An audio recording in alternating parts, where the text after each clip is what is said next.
ওম সাইরাম বন্ধুরা, রাধে রাধে। আজকে হচ্ছে রাধা অষ্টমী। তো দেখো, সকালে একবার আমাদের বাড়িতে পুজো হয়ে গেছে ভোর 3:30-র সময়। তো এখন আমি আবার করব, তো সবার ড্রেস চেঞ্জ করব। এই দেখো, দেখেছো রাধা কৃষ্ণ, এইটা আমার মা, এই যে গোপু সোনা। তো এবার আস্তে আস্তে সবাইকে আমি পরিষ্কার করব। করার পরে এই দেখো, আজকে রেড আর গোল্ডেন পরিয়েছি, এর আগের দিন তো গ্রে আর গোল্ডেন পরিয়েছিলাম। আজকে সবাই রেড পরেছে আর গোল্ডেন পরেছে। তো কেমন লাগছে বলো। আর এই দেখো সাই বাবাকে, কি ভালো লাগছে না দেখতে। আর এই যে গনু সোনা। তো যাই হোক, বাড়িতে পুজো করার পরে আমার যে কি ভাগ্য ভালো, কি বলবো বন্ধুরা। রাধা না ডাকলে তোমরা জানো যে কোনো জায়গায় যাওয়া যায় না। আজকে আমি ইস্কনের মঠে গেছিলাম, আবারও গেছিলাম রাধার ডাকে। আর সব থেকে জানো, এই দেখো, দেখেছো রাধে রাধে। তো কালকে একটা আমার সঙ্গে একখানা ঘটনা ঘটেছে। কালকে সকালবেলা আমি রান্না করছিলাম, সেই টাইমে হয় না পাড়ায় পাড়ায় সবাই মানে কি বলবো, মানে কীর্তন করতে আসে। তো আমি এবার বাড়ির থেকে তো টাকা দেবো না, আমি বাড়ির বাইরে যেই গেছি দিতে। তো এবার যাকে আমি টাকাটা দেবো, আমি খেয়াল করিনি তার কোলে যে রাধে ছিল।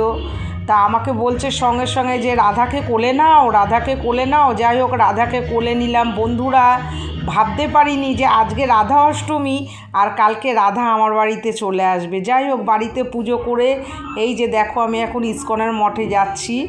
তো আমি ভাবতে পারিনি বন্ধুরা যে কি আনন্দ। তো চলো ইস্কনের মঠে গিয়ে তোমাদেরকে দেখাচ্ছি।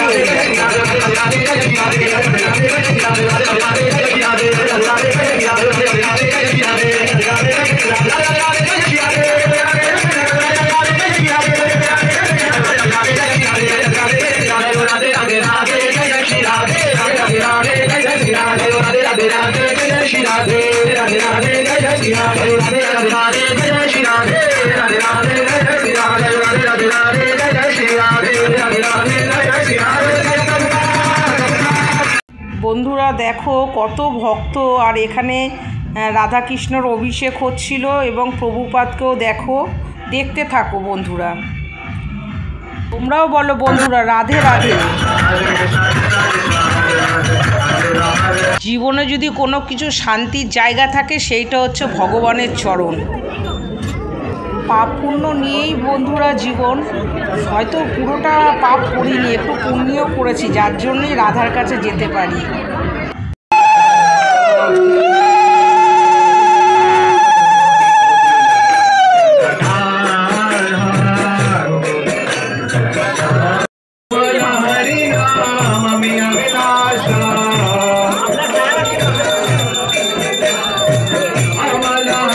এত ভক্তদের মাঝখানেও যে আমি এত সামনে থাকবো, আমি এইটা ভাবতে পারিনি। সবই তার ইচ্ছা। রাধে রাধে।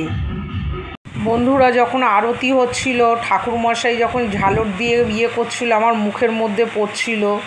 আর এত কাছে থাকবো, মানে রাধারানীর, এইটা আমি ভাবতে পারিনি। সত্যিই হয়তো পুণ্য করেছিলাম। আর এখন ভোগ বিতরণ করা হবে। ভোগ দর্শন করলে বলে না যে সব কিছু দুর্ভোগ কেটে যায়। তোমাদেরকে চেষ্টা করছি যে সব কিছুই দেখানো। তোমরাও ঘরে বসে একটু দেখো।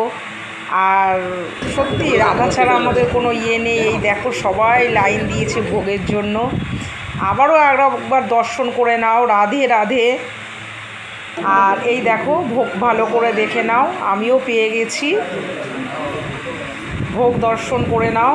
এরপর আমি প্রসাদ গ্রহণ করে এবার আমি আস্তে আস্তে বাড়ির দিকে রওনা হব। তো তোমাদের কেমন লাগলো জানিও। আজকের দিনটায় দেখো, বাইরেও খিচুড়ি বিতরণ হচ্ছিল। তো তোমরা ভালো থেকো, সুস্থ থেকো। আর এই যে আমার বাড়ির দেখো, রাধে রাধে।